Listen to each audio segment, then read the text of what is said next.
AST aja. Paling jauh sampai mana dikirim Pak? Masih kopi Kalau kita. packingan yang kiriman kayak belanja online itu dia sebenarnya sudah sampai ke Jepang, ke Hongkong. Itu rata-rata warga negara Indonesia sih yang jadi TKI di sana memesan kopi lewat kami. Nah, itu kalau di Arab Saudi, Qatar itu sudah. Tapi yang kalau ekspornya kan kita ngukurnya dari volume lah, tonase lah. Itu belum. Kalau ngirim gitu Ya, kalau kita pakai dokumen ekspor, itu kan berarti tonase. Sebenarnya tawaran dari Qatar 2 ton per bulan sudah ada waktu festival kopi Nusantara. Nah cuma Ya, kitanya kendalanya. nggak cukup. Kami cuma mampu 500 kilo per bulan. SDM-nya atau lahannya kurang atau Lahannya lah yang pasti, karena hasilnya. Nah makanya ketika balik ke sini ya semi mengemis lah dengan pemerintah daerah untuk minimal dipinjami lahan. Ya harus kayak itu bang, berjuang. Memang ini untuk kepentingannya kan kepentingan mengangkat kearifan lokal tadi mas. Iya. Tujuannya biji kopi itu nah. Sebenarnya pemerintah itu tinggal melihat pertama ketika kopi itu muncul di luar yang disebut nama daerah dia. Iya. Mau dia berperan ikut nana atau tidak orang tidak akan mempedulikan, tapi nama daerah dia pasti muncul dulu. Nah kalau memang hitungan ekonominya Pemda cuma dapat retribusi atau pajak, ya itu ya memang hak petani untuk menikmati hasil semaksimalnya kan, karena bukan perkebunan daerah. Branding daerahnya Dapat. Ya.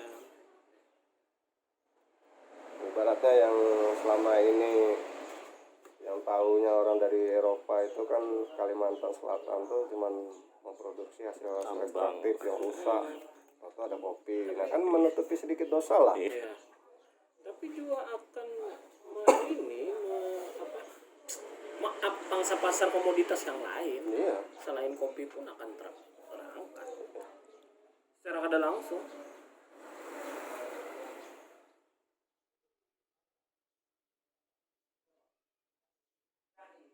Makanya waktu ketemu kepala dinas perdagangan Jambi yang ada di festival, sampai dia bilang, balik ke Jambi ya, perlu berapa hektar kalau kita bangun kopi lokal, kopi kampung itu. Kenapa kalau ke Kalimantan mengangkat kopi Kalimantan? Dan ya abang bilang gini, kalau saya pulang ke Jambi mengangkat kopi Jambi, itu peran saya sebenarnya nggak ada lagi. Karena kopi Jambi memang sudah ada pasar di dunia. Berarti kan saya cuma ikut Tapi meramaikan. ada Jambi ada brandnya. Wah, kopi kerinci itu Jambi, Pak. Oh iya kopi kering. Dan kopi Liberica ini yang serius mengembangkan di lahan gambut Jambi cuman. Makanya dia bisa dapat, kalau pasar ekspor Liberica Jambi menguasai. Karena provinsi lain tidak fokus ke Liberica, mereka lebih main di Arabica dan Robusta. Iya. dua itu paling populer tuh. Dan memang dua itu yang paling populer di dunia. Nah tapi ketika ada Liberica, tidak ada pesaing, enak dia. Harga pun setelah market harga pun dia nentukan. Iya. Kalau soal rasa diberikan, oh ini tanggung gitu.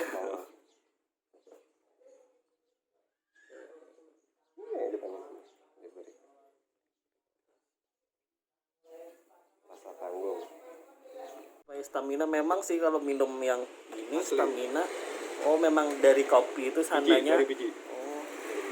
Jadi KPN itu kan sebenarnya kandungan KPN itulah yang merangsang kita untuk lebih berpikir dan lebih bergerak. Ya. Oh jadi nggak ada campuran. Nah, ada kalau dicampur dia malah melunturkan kadar kafein di kopi. Jadi kayak dicampur milk. Zat apa dikirain kan kopi ini ada di fitness ada campuran zat apanya biar stamina. Oh. Dari biji kayak gitu tadi. Karena dari kaleng. Giling dari kaleng. Jadi memang Biji yang Om, Mas sudah masak kan? Belum, Ini biji kulit kering. Ini kan nanti TPRI kan minta sebelum proses jadi beras kopi, ini namanya gabah kopi. Oh gabah kopi. Ini sama kulit-kulitnya. Nah, jadi dia, nah ini gabah. Dalamnya itu yang beras. Oh ini gabah lah. Disebut gabah kopi. Isinya yang beras. isinya itu beras, sama kayak kita padi jadi beras. Nah, itu gabah kopi. Gabah kopi. Isinya nih yang digiling kan. Isinya yang diproses. Isinya yang diproses. Nah, kalau yang kulit sisa ini jadi pakan ternak. Oh, bisa. Jadi habis digiling, nanti kan terpisah biji dan ampas apanya nih kulit. Nah, ampas kulit jadi makan ternak. Jadi kopi itu bang nol limbah. Ya. Nanti bubuknya jadi kosmetik. Sepakat itu bukan langsung batu bara dihilangkan dari limbah kayak semalam ya Allah kan konferensi pers bubuannya aduh. Ya apa ini negara? Kan dia kulit cerinya dimanfaatkan jadi produk-produk turunan lah ibaratnya. Berfungsi semua. Bahkan bubuk kopi yang dibuang ke tanah pun jadi pupuk. Rasanya kayak robusta lah. Robusta. Asamnya kurang. Asamnya tipis. Iya. Ini sebenarnya jenisnya Liberica. Kalau robusta kan lebih bitter, lebih pahit. Iya, pahitnya. Kalau ini alang-alang. Iya, iya, alang tangguh. Tahunya sudah merasai. Di Jogja kan Sering. ngopi. Tapi dua jenis aja yang tahu, Arabica sama Robusta. Excelsa belum? Belum. Oh, berarti harus ke sini seminggu lagi ya. Bisa. Kita nyoba Excelsa HST. Iya. Itu Muratus Excelso punya. ST lah. Seminggu Itu lagi. dari sisi core rasa Excelso kayak apa? Excelsa. Semua kopi itu bang 4 jenis itu beda-beda semua. Excelsa. Nah nantilah kalau Sama kada dengan Excelso yang Itu kalau itu Excelsa sudah tuh di merek diolah Tamual lah. atau di Tamual kan Excelso apa? Excelsa. Kalau lu Itu nama kafe. malah ketujuh kok dibanding Excelso yang itunya lebih ke Americano-nya. Nah, justru Americano kopi. Tapi itu beda kan dengan kopi lokal kan? Apa? Rasa ya kan? Si rasa. Saya yang berambisi nanam 4 jenis kopi itu untuk supaya nanti ketika Pak Kadis, mantan Kadis Putaran balik itu kan bisa melihat ternyata 4 jenis bisa sekaligus. Jadi mematahkan opini orang yang Oh, jadi 4 jenis di satu. kabupaten loh. Nah ini nanti kalau kamu dapatnya ya ini akan menjadi satu-satunya di Indonesia. Satu kabupaten bisa budidaya 4 jenis. Kayak Gayo itu kan cuma dataran tinggi. Ya. Nah kayak di Lampung termasuk dataran rendah. Jadi dia fokus ke satu jenis saja. Nah ST. Bijinya asli biji kopi kita yuk. Biji kopi Borneo kayak itu. Ya, nah cuma kalau yang Arabica karena kita dari Belanda memang tidak mewarisi di Kalimantan, mau nggak mau kita harus mendatangkan varietas luar. Oh, Tapi di varietasnya. budidaya. Iya, Ya. iya, iya.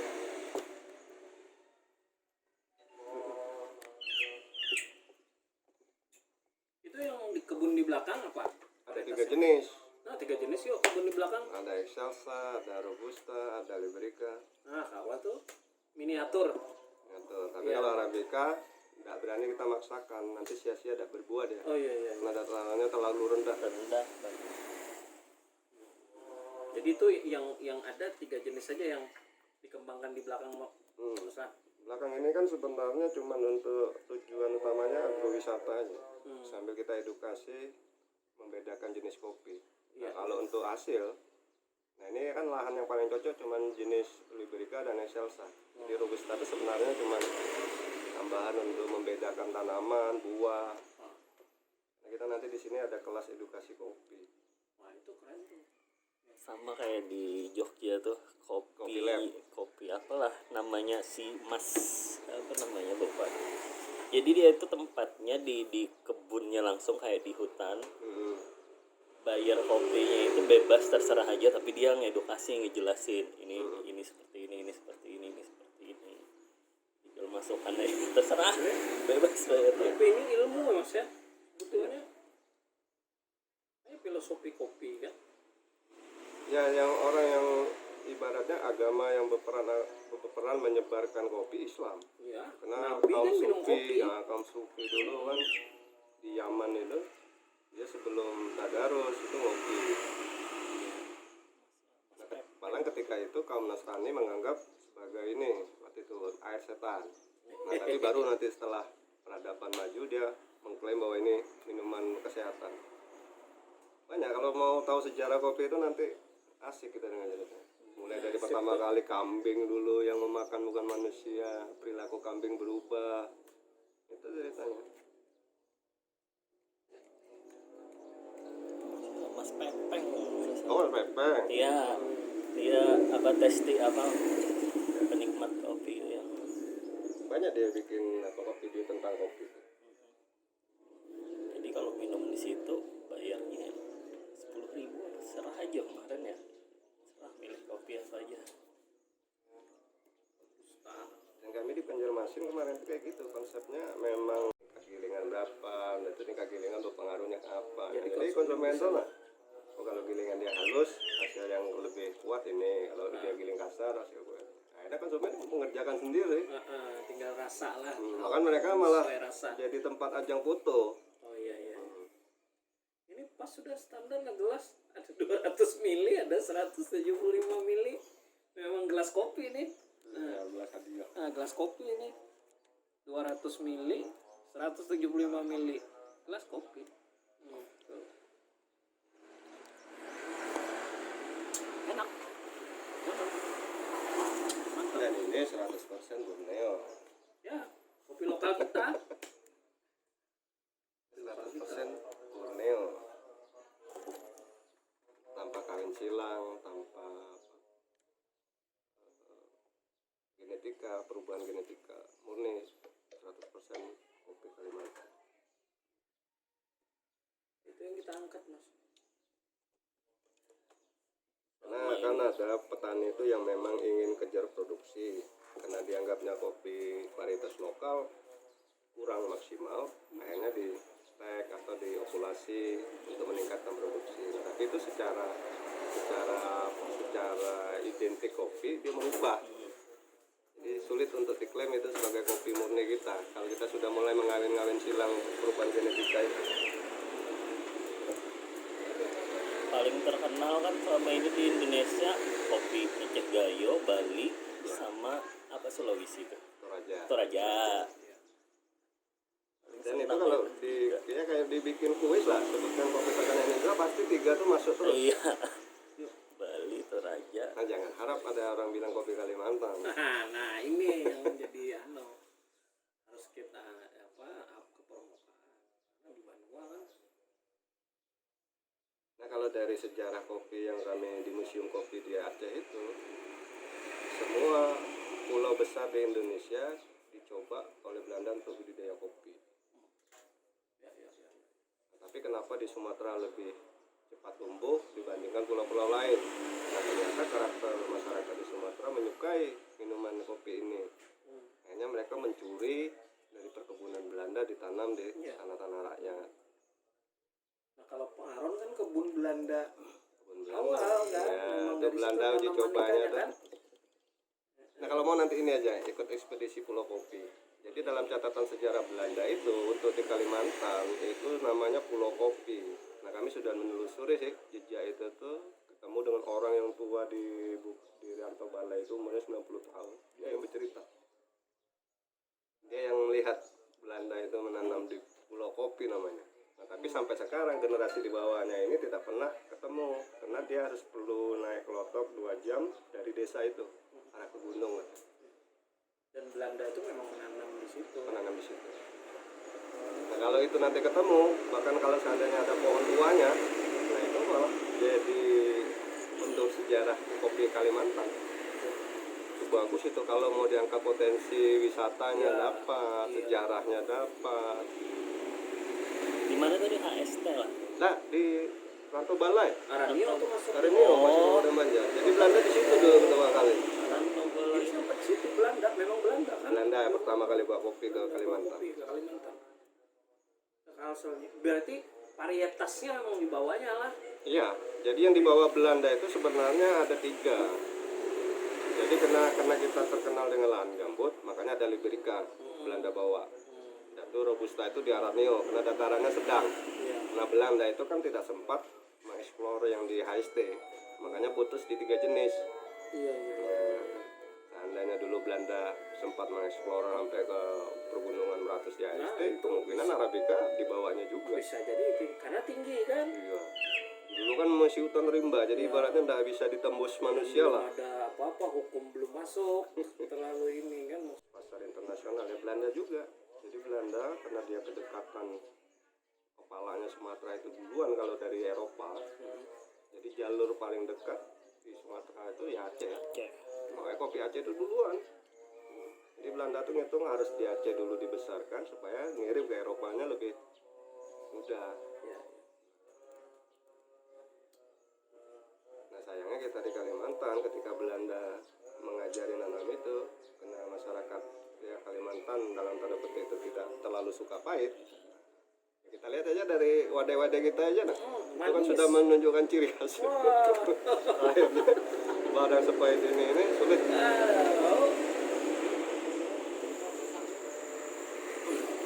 Kalau ulun kalau di Jogja tuh pasti kemana-mana dicari lebih senang kopi robusta daripada arabica, nggak tahu Oh, iya. kenapa. Nah karena kalau orang Eropa bilang dari kopi itu robusta, Tapi guys, karena pahit dari kopi lah. dari kopi.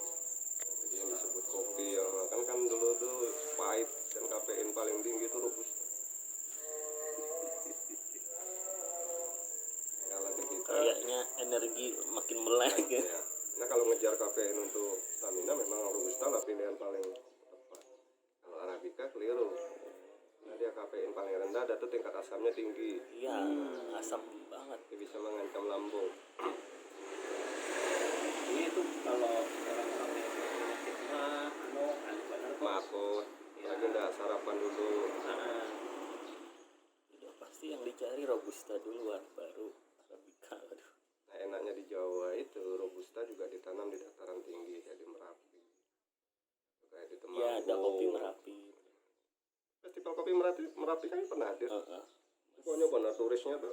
Pepeng nyajiin dulu kopi Merapi, cobain gitu. Nah kopi Merapi itu lebih aneh lagi bang. Kalau mau kopi Merapi itu dia tidak ada sepanjang masa. Ya. Karena gitu ada letusan, habis ya. Nanti petaninya nanam lagi. Nah makanya dia keluarnya special edition. Ya. Makanya dia bisa ngangkat apa harga jadi. Iya. Ya. Karena nggak bisa setiap tahun dinikmati. Ya gitu Merapi musim meletusnya. Wedus gembel habis sudah. Asap aja itu. Mati semua tanaman dilewatinya.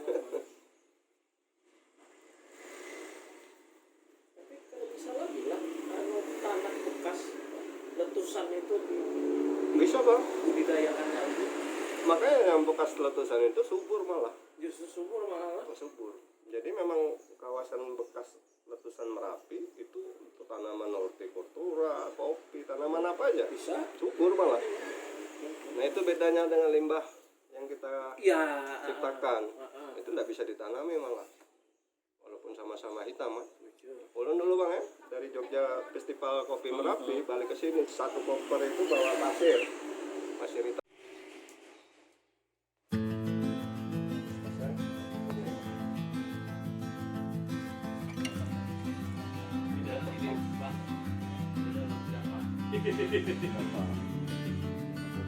Makanya kita punya kopi, nanti kap-kapnya kita bikin kayak gitu.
acara itu. investor Finlandia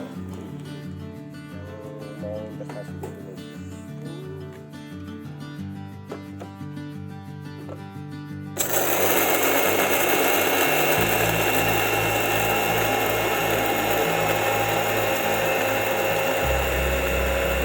Banjarmasin itu di pasar terapung ya, jamu di pasar terapung.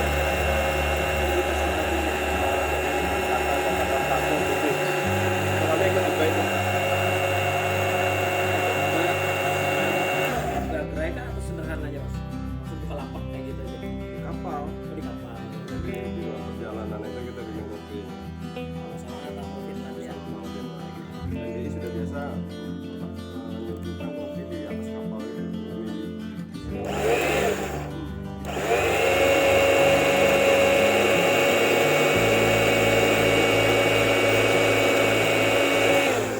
Menteri Pariwisata, Dato Ketua OJK, nah itu kita yang menyuguhkan kopi lokal.